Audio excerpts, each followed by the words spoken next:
Hey, everyone. Welcome to Unique Ways with Thomas Gerard, an audio podcast.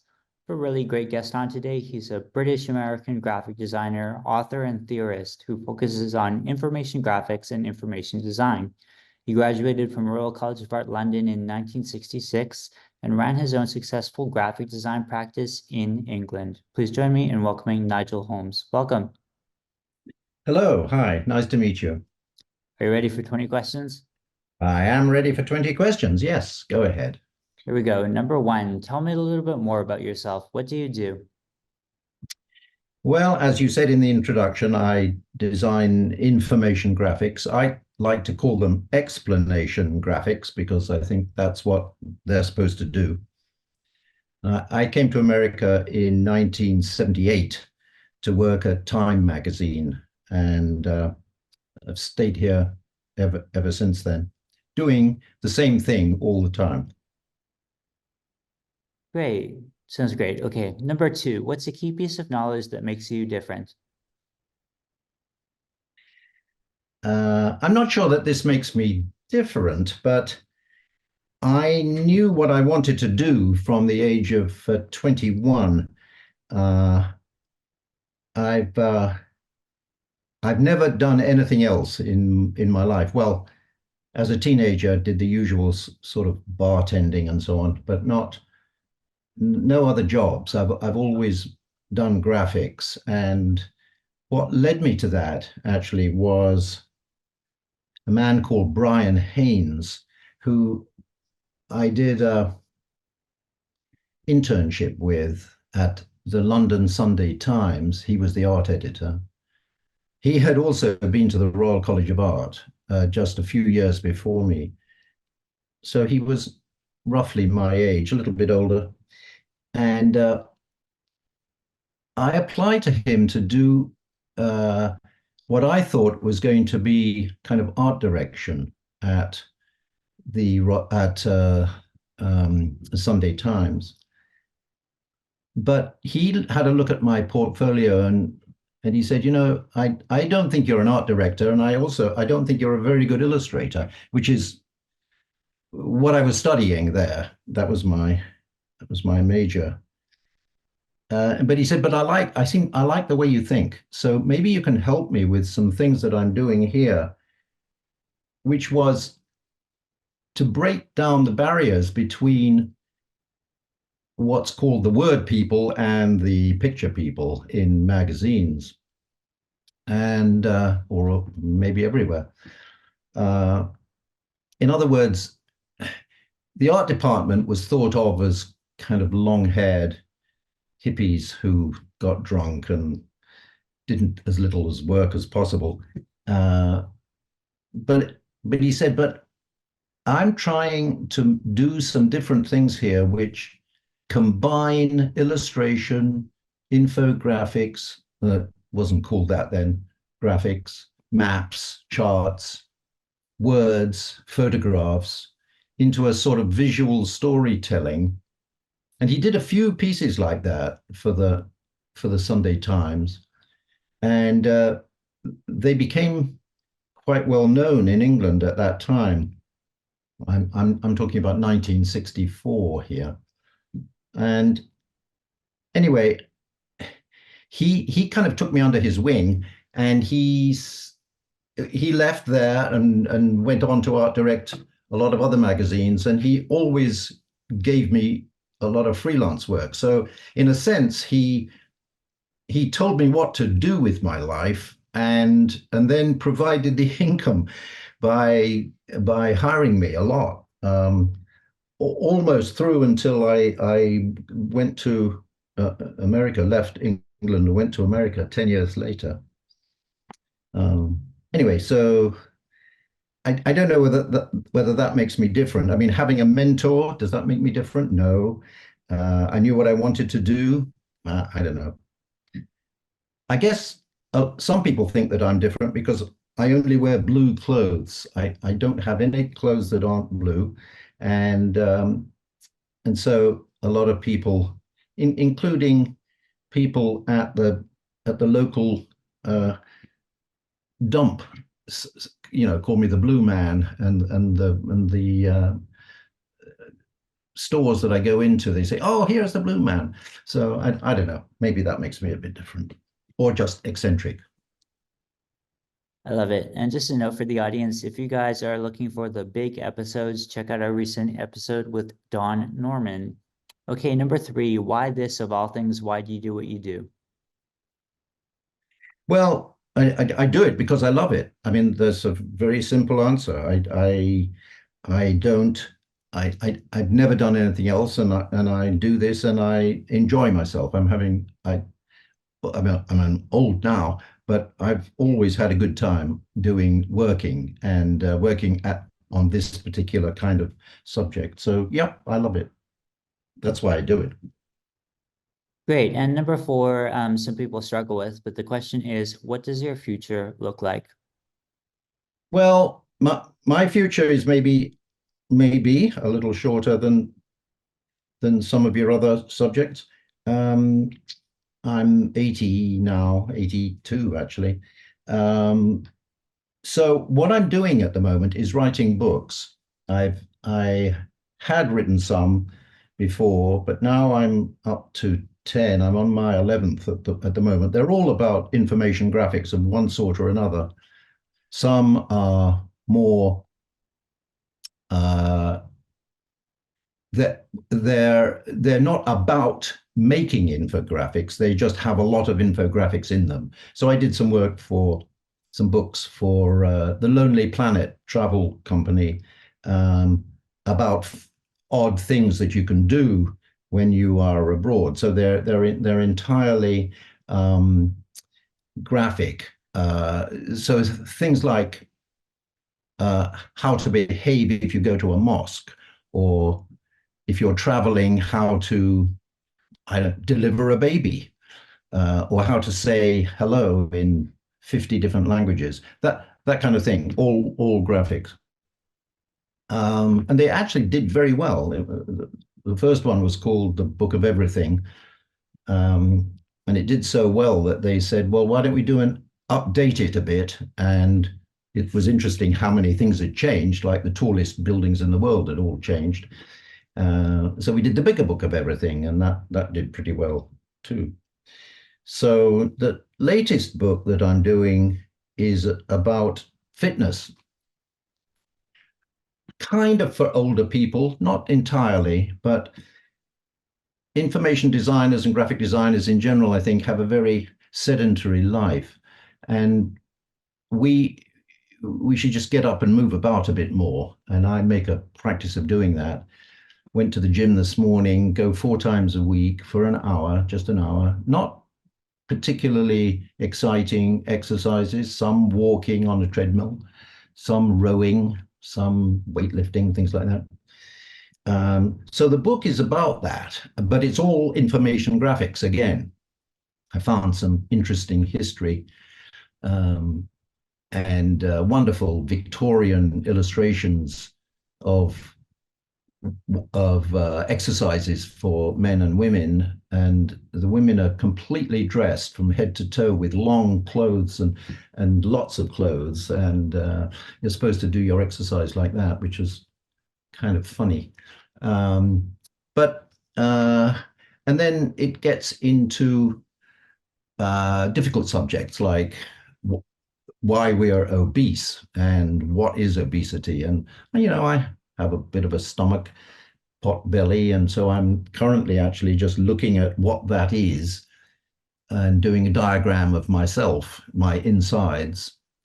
And I'm kind of seriously considering having some sort of X-ray or something that shows, if I can persuade the people to show me actually where all the fat is, because there are 2 different sorts of fat, and all that. I'm getting too much into the weeds here, but this is what my future looks like. It's writing books, and I have another one with the same publisher, the CRC Press from England, about visual language, which will come up after this one is finished, which is due in December. I'm hoping to get it finished before then. so it can go on sale by December for Christmas. And then the next one is visual language after that. They take about a year and a half each. So that's my future. Great, perfect. So five we say is unique to this show. The question is, let's talk about location. How does the notion of place play into what you do? Well, in England, I went to boarding school, uh, which means that for just under 3 months, you're actually away from home. So place was sort of mixed. I grew up like that. And my son has the same thoughts. He actually now lives in Italy. Uh, but he once told me he never really had a home or didn't think of it as a home. Of course, I got divorced from his mother, which didn't help things. But uh, place is mixed for me. But now I feel as though I do have a place right here in America, and especially the town that I live in, which is a nice little town in Connecticut called Westport, about 50 miles up from New York City on the train. And I mean, by a car as well. But it's very easy to get there, is what I mean. And I actually became an American myself in 2013, quite late on after I'd already been here for about 40 years or thereabouts. Um, and because I wanted to vote, and I was paying taxes and everything, so I may as well take part. Um, and we live in a little bit of a bubble here. We're protected from, I hope anyway, from some of the other parts of them, other aspects of America, which might be a little bit more violent or difficult. Um, and so that's my place now. Um, and a little bit later, we'll talk about what that place means with regard to work, because I work from here as well. But we'll talk about that in a minute. Awesome. Number six, if you had to start from the beginning, what advice would you give your former younger self? Um, I I don't know. I don't know how to answer that. I mean, I had a lot of luck, so I guess my advice would be just rely on luck and keep a sense of humor. That's actually very important to me.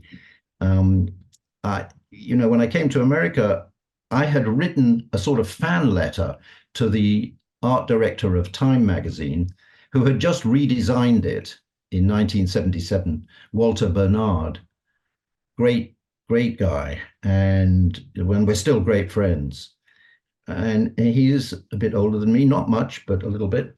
And he was the art director of Time magazine. And his redesign landed with a great fanfare for graphic designers, at least in England, because it was quite different from the old Time magazine.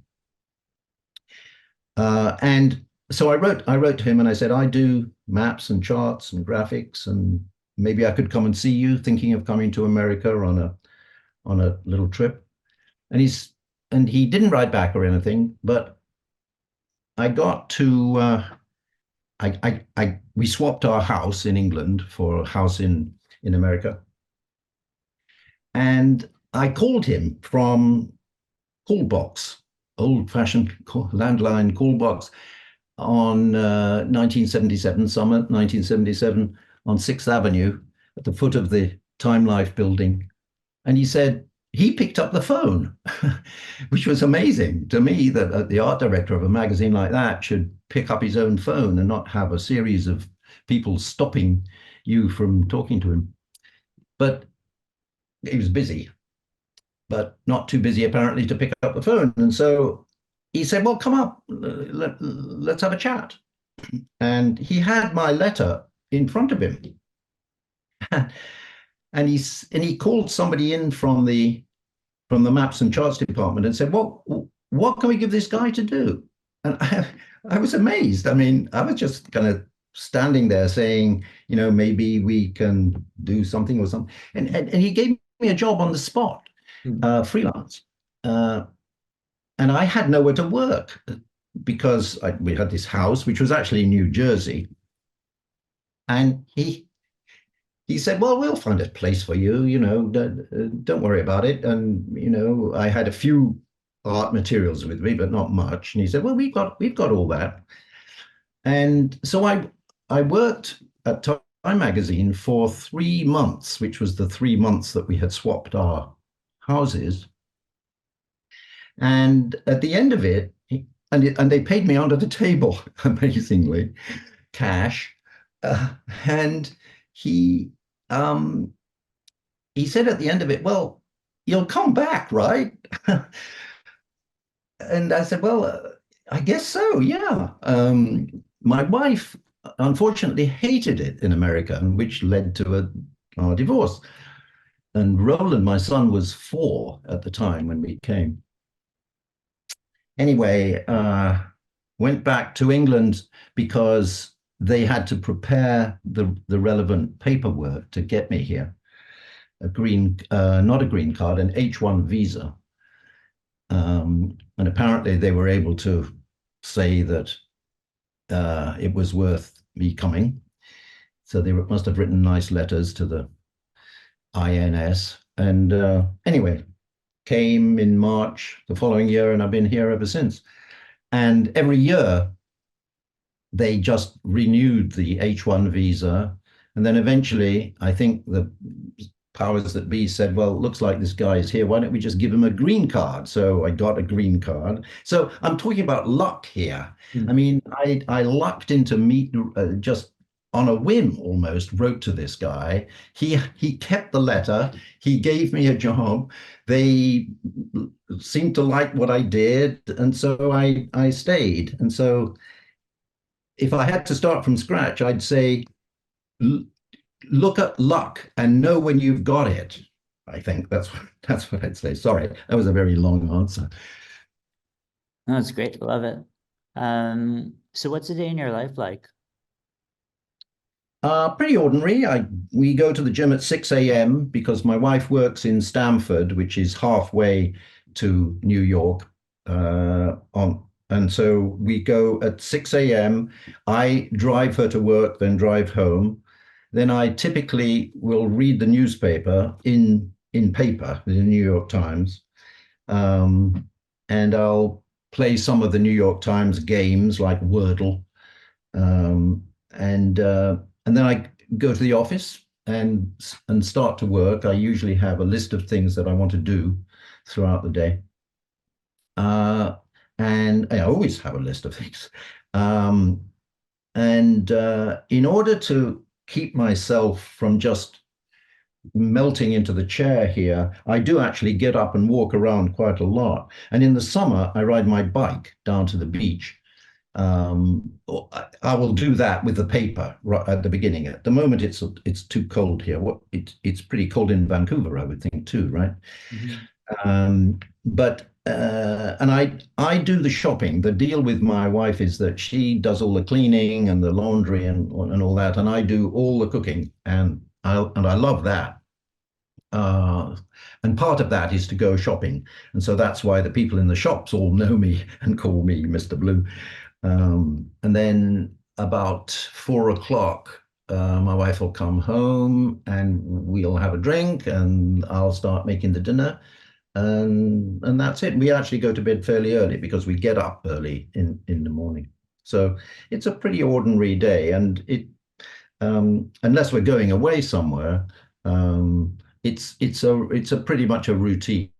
I know exactly what I'm going to do, and she knows what she's going to do, and we just get on with it. Great, perfect. Number eight's around lifelong learning. It's a popular topic. How do you stay up to date?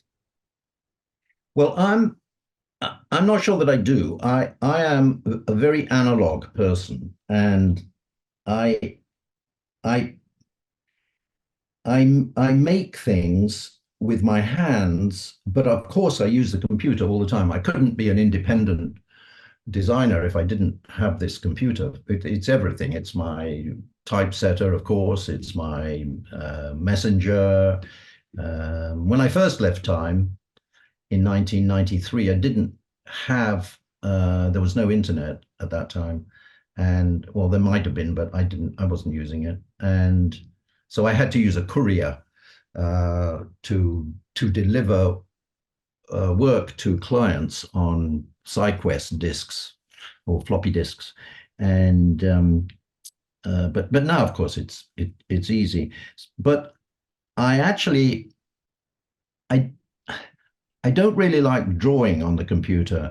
So I learned a long time ago when I was at Time, I learned freehand, and it's an obsolete program now, but there are ways around that you can of using it. Um, I can't use my current or my major MacBook because it just won't run on this particular version of OS. Um, so I keep an old computer and I work on that and I use freehand, which I think is a much better program than Illustrator. I mean, they do the same sort of things, but I think it's better. It's much more intuitive, and besides, I'm somewhat lazy, and I mean, I can use Illustrator. I have to have it because some people want things in Illustrator, but I can make it in freehand, transfer it into a PDF, make the PDF an Illustrator file, fiddle with it there if necessary, and send it off to somebody who needs an Illustrator file. But the fact that I have two computers to work on is great for me because I work on the old computer, then I put a thumb drive in it. It won't connect to my new one, and physically move it over to the new one. And that little gap between working on one computer on the actual drawing or the art or whatever it is, and then bringing it over gives me time to rethink it or to think about it. I think one of the problems with the speed with which people do things is that it all becomes sort of too easy. It's as though the computer is doing the work for you. I want to make the computer do what I want, exactly what I want. I don't want to say, oh, that looks quite good. I'll go with that. And it's as though and fool yourself into thinking that you've done it. But anyway, so I stay up. I mean, I have the latest version of Mac. It's what is it? Sonoma, I think, at the moment. And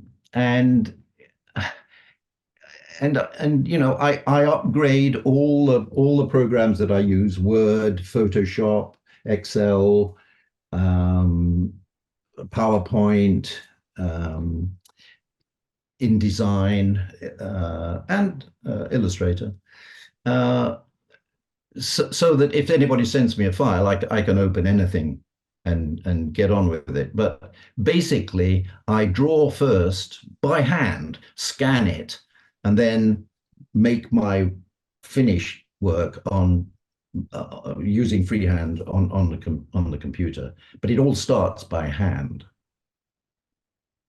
Great. And nine, anything more to say about tools, maybe specifically around the digital and the analog? Well, I think I said it. I mean, so I use the old freehand. I use InDesign for the books that I'm doing, because that way I can control completely what the page looks like. So the files that I send to the publisher are all complete text and illustrations and page numbers and running heads and whatever else is entirely in my control. That means, of course, that I have to make any corrections that there are. They can't do it. Although they do have access to the files. I mean, and to the type and everything. It's not. I haven't converted the files. not for the books anyway. And uh, so so I find InDesign is actually very good, and I use probably a quarter of its capabilities because, again, I know what I want. I want it to be very simple, and I sometimes struggle if something goes wrong.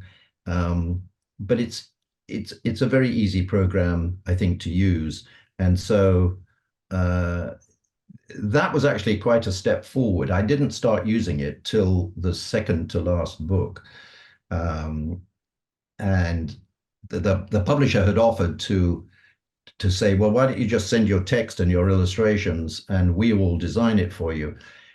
And I realized that that wasn't really going to work in the way that I've thought of books before, which is that the words and the text are combined in such a way that you read about what you're looking at, pictures you're looking at, on the same page or as near as possible. I hate the idea of saying, see figure one, and you have to turn lots of different pages to find what it is that the author is talking about, or have them all bunched in the middle, or something like that.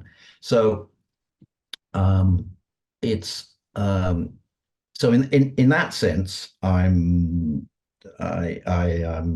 digital, but actually, I'm not sure what you mean by digital nomad. Does that mean I play around or what?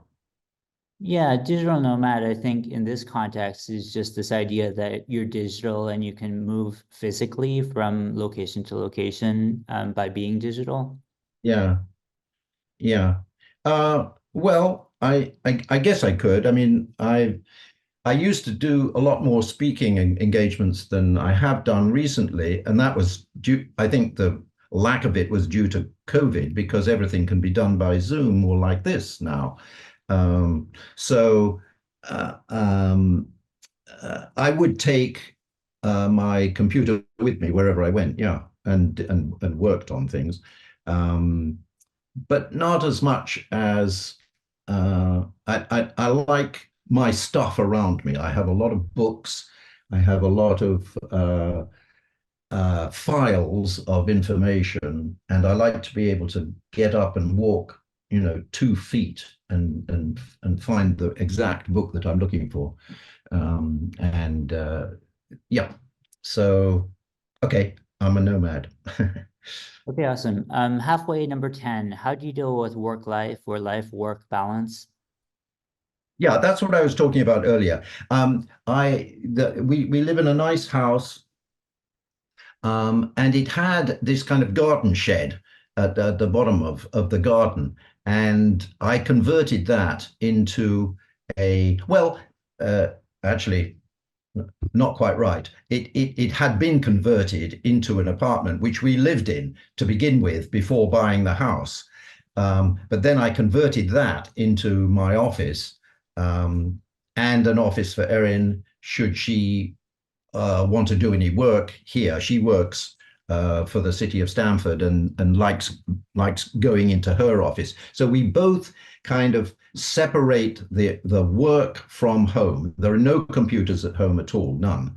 I mean, we have smartphones and so on, and yes, people call about work while we're there, but I separate the two completely. I always have done.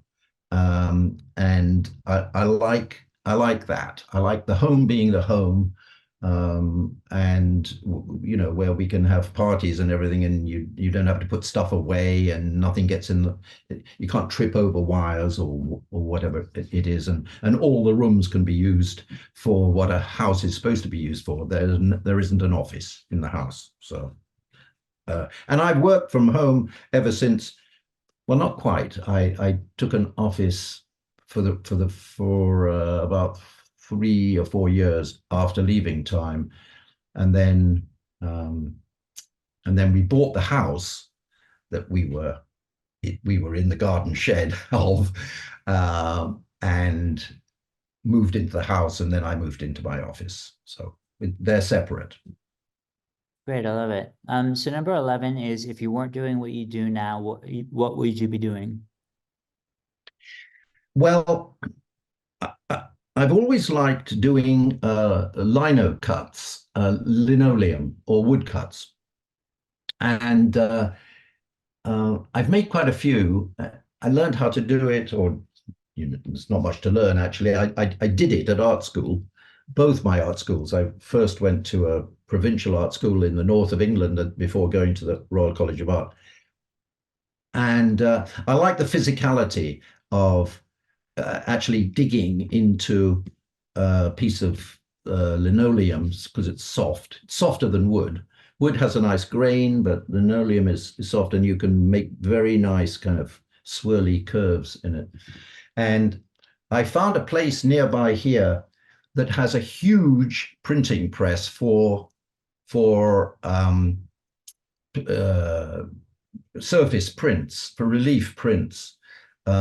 So I've done two or three, not many, but two or three, maybe four really large lino cuts. I mean, I've done a life-size drawing of a guy playing saxophone, which means that the lino itself is very unwieldy. I mean, it's, a piece of lino that's 6 feet by 3 feet, 4 feet. And I found a guy there who was wonderful to work with. So I would be doing that kind of thing, big or different sorts of lino cuts, always figurative. But the other things that I do are I have a set of drums, and I love drumming, and I'm not very good, but I play I put the music on loud, and so I can drum with, it's all jazz. I can drum with Miles Davis or Thelonious Monk or anybody. I can be their drummer for the night, and I have little fantasies about going to jazz clubs, which my wife and I actually do fairly often. We did used to do much more before COVID, but and a lot of jazz clubs in New York closed, unfortunately. But so that's a second thing I would do. And I think I would probably take cooking a little bit more seriously. I like cooking, and I like getting good results, and I like when people come to eat with us, or my wife, when they say, "Oh, this is really good," kind of slightly surprised that any man could do a good job in the kitchen. But I like it, and I assiduously tear out recipes from the New York Times and other places, and then I adapt them to what I actually have. In a few cases, I'll go and buy something, but we have a good selection of stores around here, and we have one particularly good organic store, small independent thing, not one of the big chains at all. And he gets the best fish, salmon, amazing salmon, and breads and fresh fruit, and it's great. It's like a farmer's market, but all through the year. Um, so so those three things, I think, lino cuts, drumming, and cooking, is what I would be doing uh, more or less all the time. Also, when I ride my bike down to the beach, I like drawing, just drawing what's in front of me. I've drawn the same seascape, um, the Long Island Sound, which is basically a line for the horizon, a few little wisps for clouds, a little bit of sand, and then maybe something in the foreground. It's a very simple drawing, and I've done it lots of times, and it never fails to amaze me what different how different it looks each time. The drawings tend to look the same. I also draw on old pieces of newsprint because that receives pencil and pen very nicely, and it kind of bleeds slightly into the paper. And a lot of the times when I'm reading the Times, the New York Times, there'll be blank or very open spaces, which are ads where people have left a lot of space in the ad. And so I'll draw in that space, and and I keep them all. Nobody's ever seen them except my wife, and I don't know. I guess my son will find them when I'm finally dead, and say, "What the hell has he been doing all this time?" But anyway, that drawing, yeah. Great. Number 12, what would you not like to do with your career? I would not like to run for office, Mm. although I truly respect those who do. And I vote in every election, and I knock on doors. Actually, I haven't done that recently, but I did a couple of elections ago. And uh, I I I send money to people, instead of to charities. I send a lot of money to politicians who I think are worthy and are in a maybe in a difficult race themselves. But I think it is the most awful, thankless thing to do, and that's why I respect them so much. But I could never do it. I could never do that.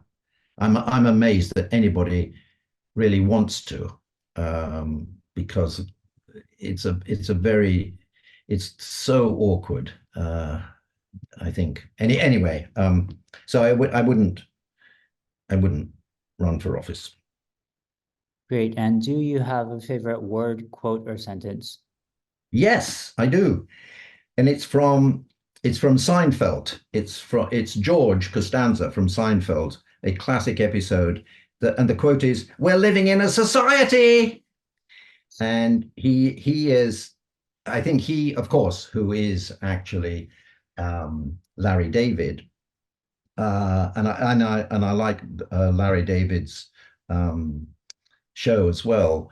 Um, uh, but I think Seinfeld was absolutely brilliant, and it's part of its brilliance is that you can still watch them now, and the human side of it is completely relevant. I mean, they use funny old bricks instead of cell phones, and because it's from a long time ago. But it is, that particular phrase really, I mean, well, my wife and I say that every time somebody is rude to us, or somebody pulls out in front of us on the road or something, um, because I think that we need to understand that we're all living in a society together, and we should respect each other a little bit more. And my least favorite word, quote, or sentence is, "Sorry, we're out of cheese." That would destroy me because I love cheese. And if I ever went to my favorite store and they said, "Sorry, we're out of cheese," I don't know what I would do. That would be my least favorite sentence to hear. Okay. And one word to describe yourself, what word would it be? Lucky.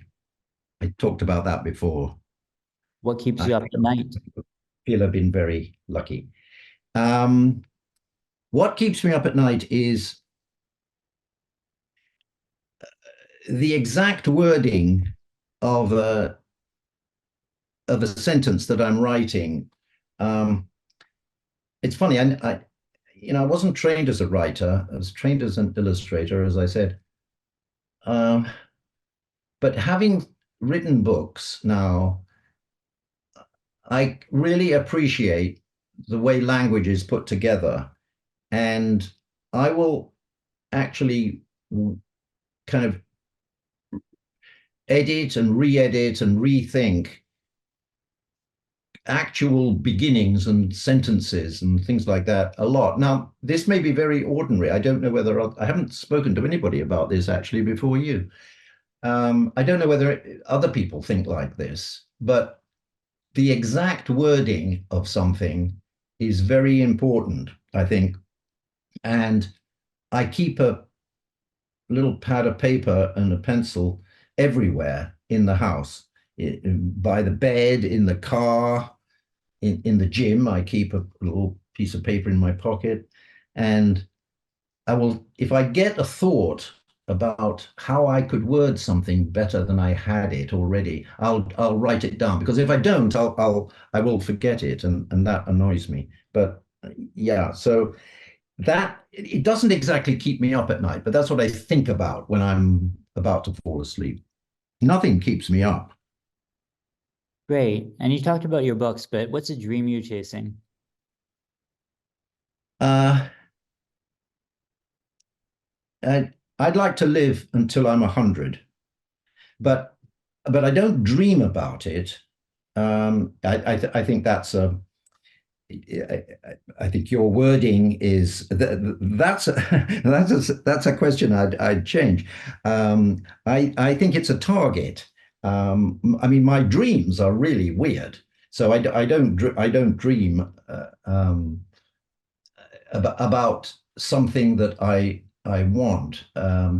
But I'd like to live to 100, and and beyond, actually. And I'm aware, you know, that's not far away, and I've got a lot to do. So I want to stay alive. That's why I'm writing this book about fitness, because it's to myself as much as to anybody else. Stay fit. Yeah, Great. And what inspires you? live jazz, live jazz, seeing musicians interact, especially small group.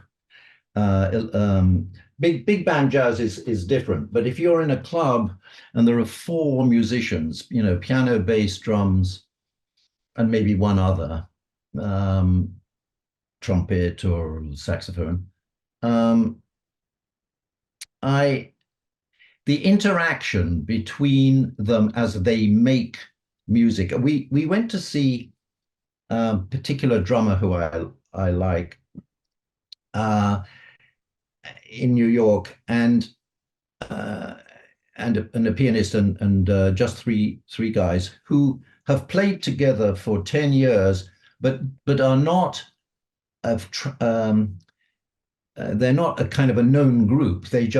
Whenever they are together in the same city, they play together, and there is such an amazing interaction between them.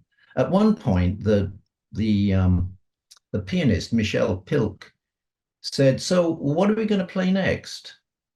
And they said, "Well, I don't know. Let's just start." And he was just kind of noodling around on the piano, and then the bassist would recognize maybe the key he was playing in, and so started to play.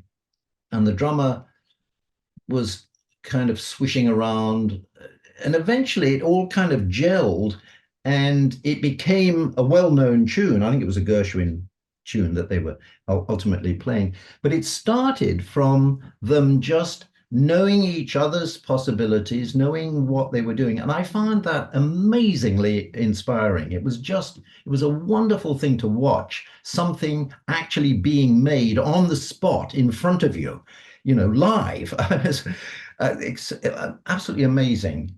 This tiny club, maybe 50 people listening, all very intently.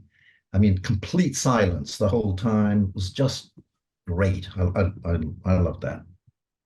Great. And the last couple here, any advice you'd like to share?